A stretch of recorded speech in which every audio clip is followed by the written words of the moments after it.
So when you're setting up a business, not everyone is going to be supportive.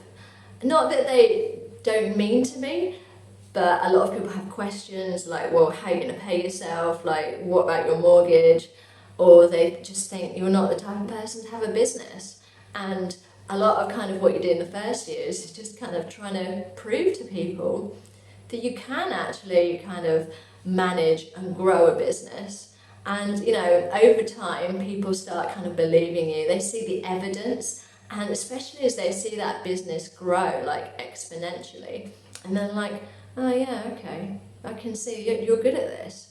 But that can take a while, but don't let that kind of put you off. If you have people that doubt your ability to do anything, especially set up a business, then just tune them out.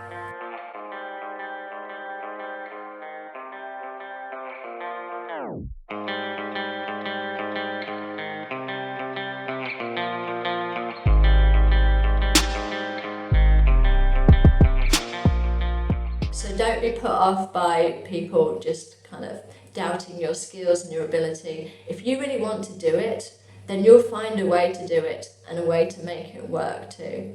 And you know, I can remember my parents' reaction when I told them. It was kind of a bit of disbelief. Not to say they weren't kind of on board, but you know, nobody in our family has like ever run a business. So it was a first for our family, and I think that's where some of the hesitation came from and some of the nerves. But you know, now like 8 years later, they can see kind of what we're building, and they can see that actually I'm pretty damn good at it. So, you know, I think that's testament to kind of what you do, but sometimes you just kind of have to push through that and just show people that you can do it, even if it takes you a while. When people kind of, you know, ask you kind of what you've learned about yourself as a business person, or, you know, on becoming a business person, it's sometimes hard to answer because you've learned so many different things. Obviously, you have to learn skills like bookkeeping, you know, how to sell products, services, you know, how to market yourself. You have to do everything and you have to learn it quickly. But, you know, you also learn about a lot about yourself and your personality. So I always knew that kind of I was ambitious and, you know, I wanted to work hard and achieve things, but I never had any like direction for that. I didn't know where to put it.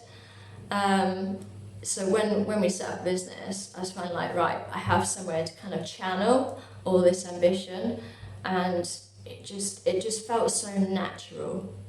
So I've learned that I'm really ambitious. I've learned that I'm really impatient. I like things to happen like tomorrow. So when we first set up, I wanted us to be making millions like next week. Of course I did. It's just human nature.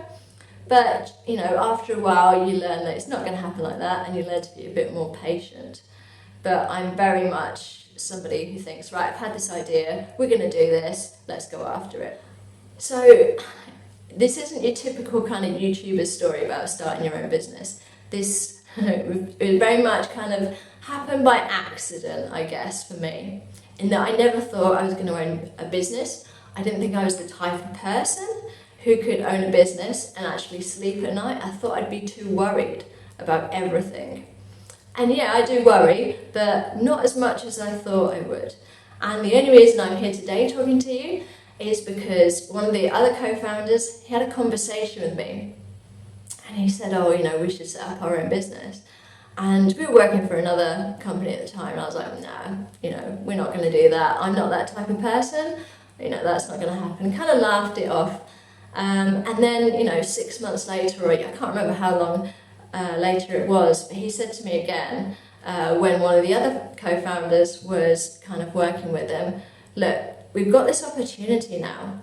You're not working, you're not doing anything else. We've got nothing to lose. And he was right. I had nothing to lose. I'd gone off sick with stress from my previous company, and I had no idea kind of what the next step was. And that kind of, you know, gave me that push that I needed. I wasn't going to lose anything.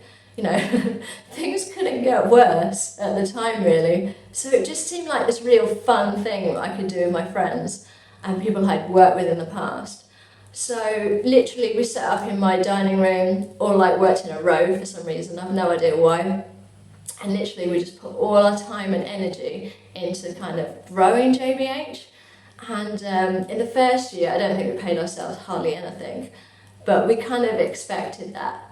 And then gradually it grew and grew. Soon we had an office, we had our first member of staff, we had a paycheck, and a couple of years later we're actually taking some money from the business and actually doing well. So if anyone is thinking about kind of setting it up and is umming and ahhing about whether it's the right time to do it, I don't think there is a good time to do it. I think if you're motivated and you've always been thinking about it, then just do it. Just do it. So the trip to Sweden, the family holiday that I had, was really significant because it came at a point, kind of for me and for the other co-founders, where we were so stressed out. We were all fed up of what we were doing. I was having sleepless nights. I was at a point where, work was kind of becoming an issue in my relationship as well. It wasn't just kind of affecting me personally, it was affecting others too. So it was a point where I knew something fundamental had to change for my own personal kind of well-being. And that holiday gave me a chance just to kind of really reflect on our business and what I wanted it to be in the future and what I thought kind of we deserved as well.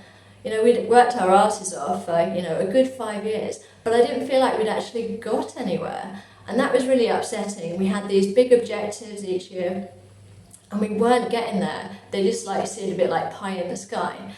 And I'm sure a lot of people can relate to this when each year you sit down, look at your marketing objectives, your sales objectives, and you're like, oh, wouldn't it be amazing if we can hit 750, 1 million, 2 million, and then you put your little kind of steps in place, knowing that really you might be lucky if you get anywhere near the 750, let alone the 1 million.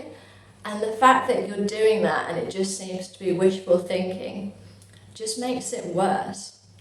And I didn't want us to have another year where we made these objectives or targets for revenue that we knew we probably wouldn't be able to hit, because it's really demoralizing.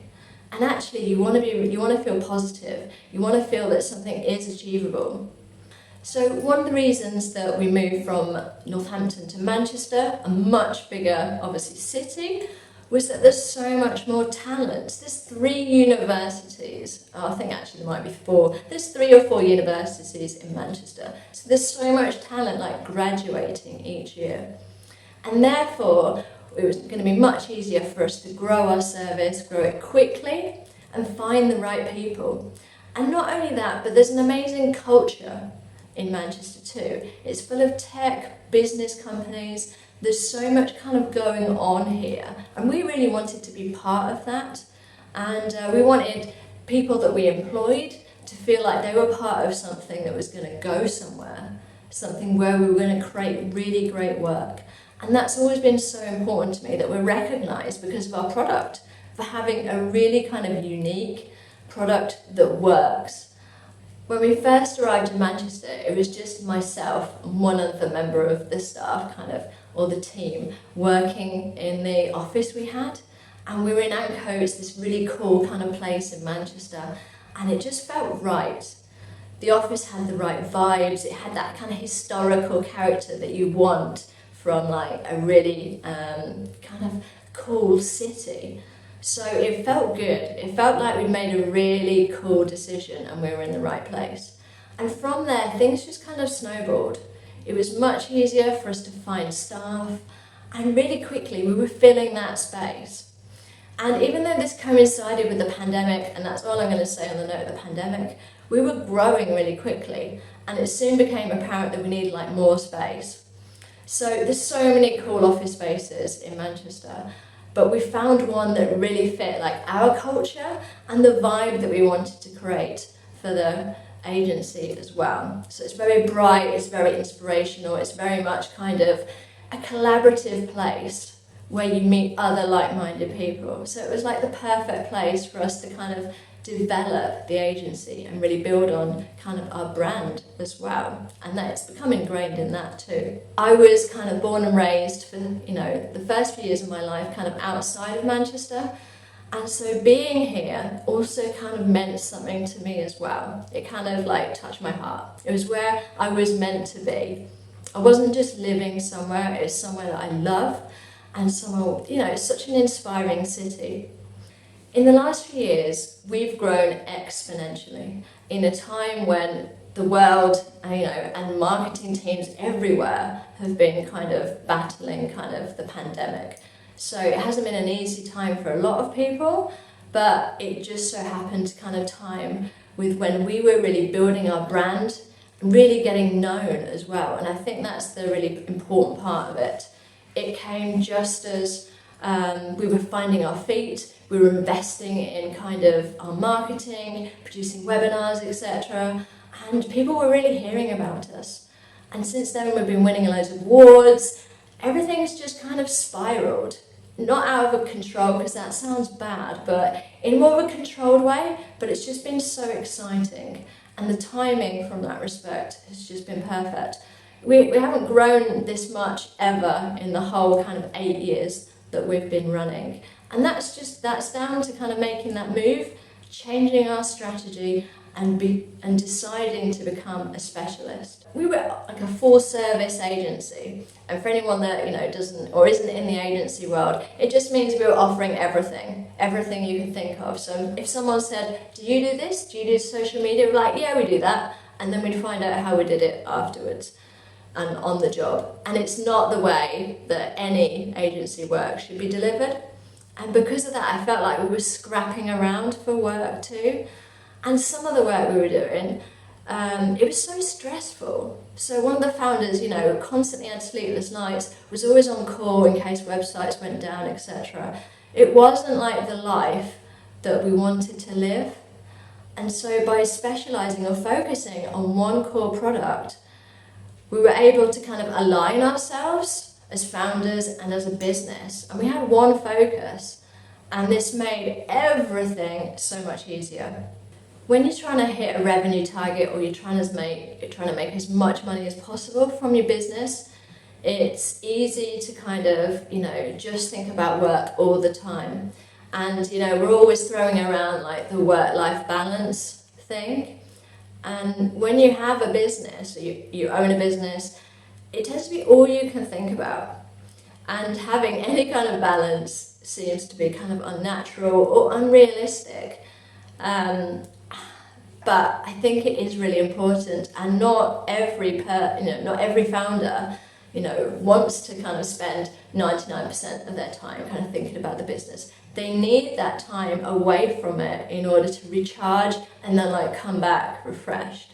So I'm an advocate for a work-life balance, but I'm really terrible at taking my own advice, because I'm constantly thinking about what we should be doing next, or what I haven't done, and thinking I'm a failure because I've missed things or I didn't reply to people.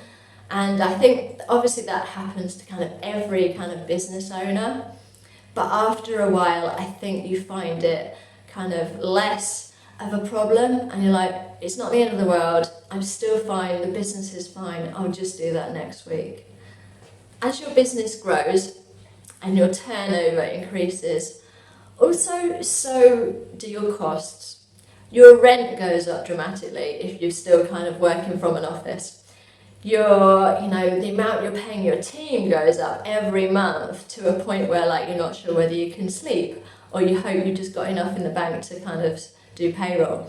So, what isn't talked about is all the costs that kind of come off that million or whatever you're turning over. So, I think we've tried our best to kind of reinvest our money back into the business, making sure that we've got kind of something in the bank for rainy days, so if things do go wrong, that we can cover everybody's salaries as well. It'd be like my worst nightmare if we had a month and we couldn't do payroll. If we couldn't pay people and they couldn't pay their mortgages, that would just be like the worst thing ever for me. So we make sure we've got a bit of a cushion, and we make sure we're reinvesting back into the agency.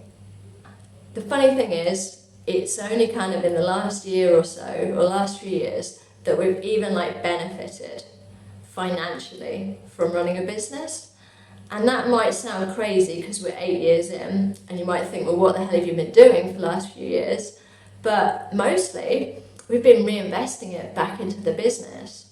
We've been growing the team, we've been scaling it up, and I'd much rather kind of keep that money in the business and grow something I'm really proud of than each year take all of our money out of the business and have that risk. So it's kind of long-term thinking over short-term gain. So when we finally hit the 1 million kind of turnover mark, it was such a strange feeling, because although it was amazing because we'd wanted that for years and years and never thought we'd get there, it also wasn't as important as it had been in the past. I know this sounds like a strange thing to say, because this whole video is meant to be like about how I made my first million, but it had become less important, the money, because we had this amazing team. We were doing great work, we were being recognised, we were winning awards.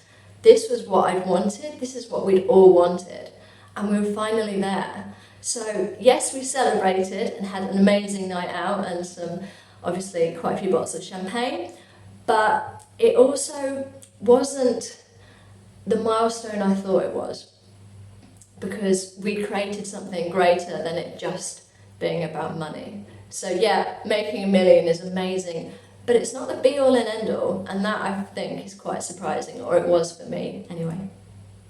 I hope you've really enjoyed what I've been talking about today. I'd love your comments, please drop me a like and subscribe, and I will see you on another video.